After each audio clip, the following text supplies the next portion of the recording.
翻嚟本港，旺角有波鞋街、有花墟啦，又有金魚街。為咗強化呢一類購物中心嘅特色啦，市建局計劃用1億元為旺角5條街道做活化工作。由陳婉婷講下。沿花墟道行上雀鳥公園，兩旁掛滿花籃同雕塑，帶你走入鳥語花香嘅世界。色彩斑斕嘅熱帶魚喺欄杆同燈柱間游弋，蔚藍色嘅通菜街就變成娛樂天地。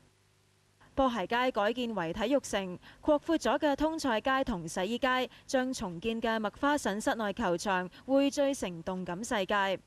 奶路臣街鋪上彩磚，換埋街燈，可以帶你到女人街同西洋菜南街消閒購物。